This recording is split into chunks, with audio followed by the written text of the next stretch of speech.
Rasulullah, amma ba'd. Praise be to Allah and peace and prayers on His final messenger Muhammad sallallahu alaihi wasallam. Brothers and sisters, a short message I want as a reminder for myself and the brothers and sisters about the special time that we're approaching, which is the month of Hajj. Many of us, of course, quite rightly, see this as amazing once-in-a-lifetime journey for the Hujjaj, for those going to Hajj. And we partake of that experience through joining them on the day of Eid al-Adha, the day of sacrifice, or Yawm al-Nahr it is called, on the 10th day of Dhul Hijjah. But many people are oblivious and perhaps have not been reminded about statements from the Prophet ﷺ, which indicate more than that, even for those who are not attending the Hajj, about this particular season, especially the beginning of the month of Dhul Hijjah, in the first 10 days. And because we're unaware of it, people don't really make any effort to take any notice of it, except the day of Eid, as I said before. The Prophet ﷺ said in authentic hadith, which is mentioned by Al-Bukhari and also in Darimi, reported from Ibn Abbas radiallahu anhu, قال رسول الله صلى الله عليه وسلم ما العمل في أيام العشر أفضل من العمل في هذه، يعني في عشر الحج. وقالوا ولا الجهاد في سبيل الله يا رسول الله؟ قال صلى الله عليه وسلم ولا الجهاد إلا رجل خرج يخاطر بنفسه وماله فلم يرجع بشيء.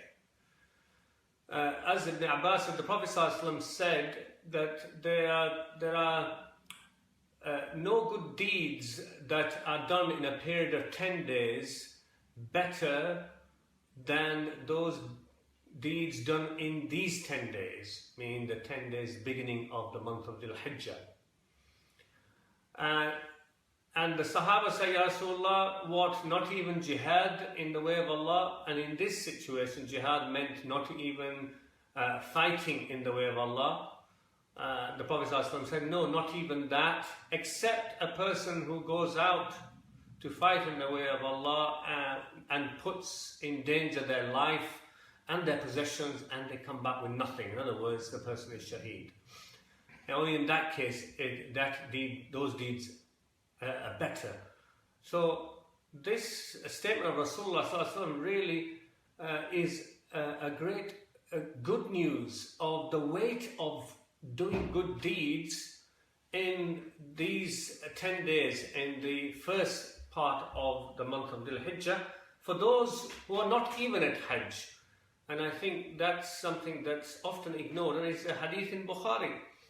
And under these good deeds, some people often mention about ibadat, about doing extra fasts in these 10 days, extra nawafil prayer, making extra dua, sending salah and peace and prayers on Rasulullah sallallahu alaihi wasallam. Of course, good deeds includes all that. But good deeds are not limited to just that. As far as these things are concerned, they all are inclusive in this general idea of good deeds from the statement of Rasulullah sallallahu alaihi wasallam. Fasting, some people raised an issue about it because of the hadith which is reported in Sahih Muslim, which is authentic from Aisha radiallahu anha. قالت ما رأيت رسول الله صلى الله عليه وسلم صائما في العشر قط. That she says, radiallahu anha, that I did not see the Messenger of Allah ever fast in these 10 days at all. This hadith, some said, would mean that you shouldn't use these days for fasting, but it doesn't actually say that.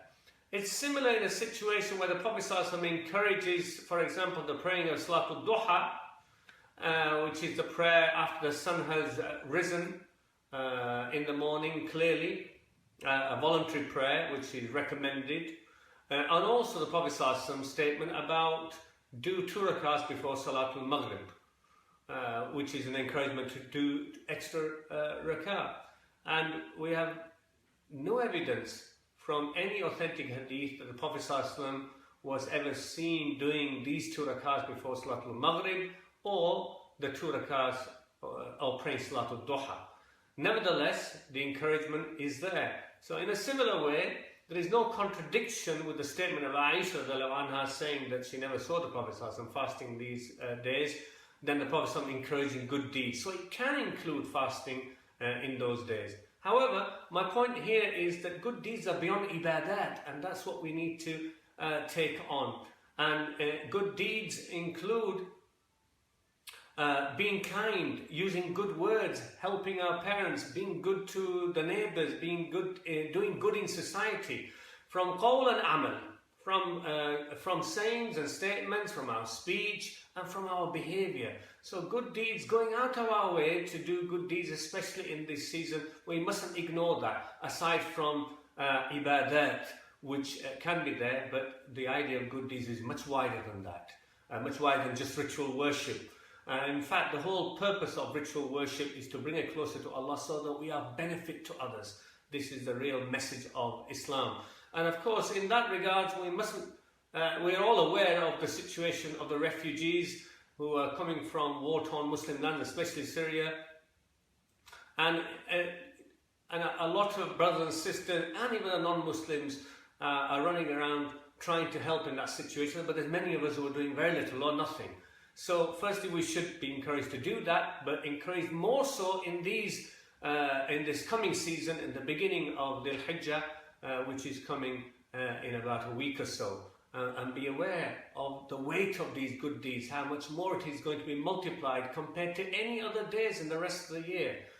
So going out of our way in raising donations, in giving donations, in helping, opening our homes to the orphans, and if we're not able to do that, again to contribute financially to help those charities who are actually carrying out good works in this regard here and abroad, anywhere in the world where there are disasters, and also to make dua for ourselves and for those who are in dire need. So that's the idea of preparing before we even get to the celebration of Eid al-Adha, which helps us to actually partake and participate in our way, despite not being able to go to Hajj, which is the majority of Muslims, that we're able to participate in the season of Hajj with good deeds, the weight of whom in this season is greater than any other rest of the year.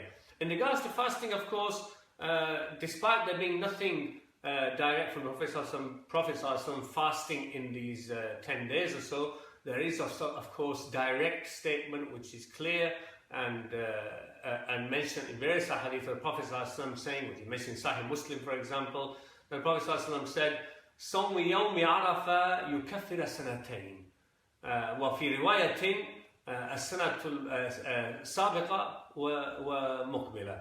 The Prophet ﷺ said that the fast of the day of Arafah, and that is for those who are not at Hajj, of course, for those who are Hajj, they don't fast on the day of Arafah, which is the 9th of Dhul Hijjah, it blots out and wipes away sins for 2 years. Then the Prophet ﷺ gave the bushra, the good news, that the year before and the year to come.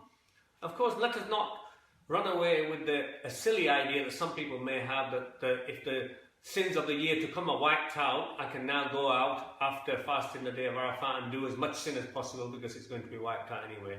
Of course, this is not the idea. This is a complete misunderstanding of the statement of the Prophet ﷺ.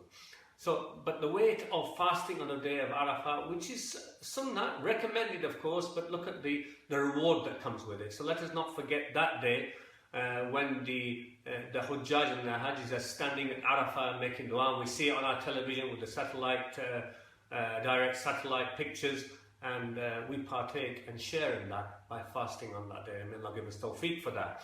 And aside from that is a statement of Prophet ﷺ, which there are various statements encouraging the sacrifice of an animal for the day of sacrifice in commemoration of Ibrahim alayhi salam. Without going into too much detail in regards to that, I just want to say that the Prophet ﷺ in the hadith in Sahih Muslim does say, إذا دخل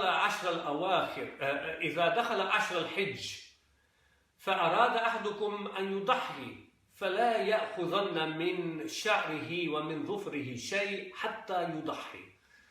What does that mean? Prophet ﷺ said that when the 10 days, meaning the first 10 days of Dhul Hijjah arrive, and one of you intends to give a sacrifice, then let them not take from their hair or from their nails anything except after they have given the sacrifice or the sacrifice is being done. This is in Sahih Muslim, it is authentic hadith, and it is a recommendation.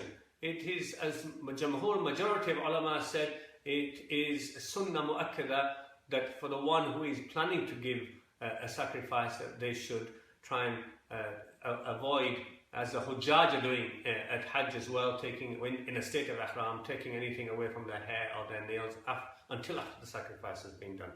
The Hanafiya and the Malikiya accept this hadith, but they said that this was perhaps before the Hajj was made obligatory, but there's no real direct evidence for that. Majority of ulama said this is for everybody who is not even at Hajj, that they can partake of this, although it is sunnah recommended. So if somebody does still get their hair cut or cut and clip their nails, it doesn't cause any harm in regards to the sacrifice. And sacrifice itself, a giving of sacrifice on the day of Eid al-Adha, the day of sacrifice, is sunnah mu'akkada, except in regards to Hanafiya. Hanafiya, of course, see it as wajib, from one of the statements of Ibn Abbas, which is mentioned in Sunan Abi Dawood, which they see as a statement of the Prophet ﷺ, saying that one who was able to give a sacrifice and didn't carry it out, then they should not attend the musalla. In other words, they shouldn't attend Eid prayer. But this is seen as a statement of Ibn Abbas, as a statement strongly encouraging giving sacrifice, and not literally meaning don't attend Eid al-Adha if you're not giving sacrifice, which is the opinion of the majority of the ulama, that the doing of sacrifice for those who have the financial means is sunnah mu'akkada, highly recommended for the great rewards that it carries. May Allah subhanahu wa ta'ala give us tawfiq to carry out the sacrifice, whether here or abroad, and especially for the benefit of our brothers and sisters around the world. May Allah subhanahu wa ta'ala give us tawfiq to go out of our day and do good deeds, especially in these 10 days of Dhul Hijjah, and give us the barakah and the reward for these. Allahumma ameen. أقول قولي هذا واستغفر الله لي ولكم إنه هو الغفور الرحيم. السلام عليكم ورحمة الله.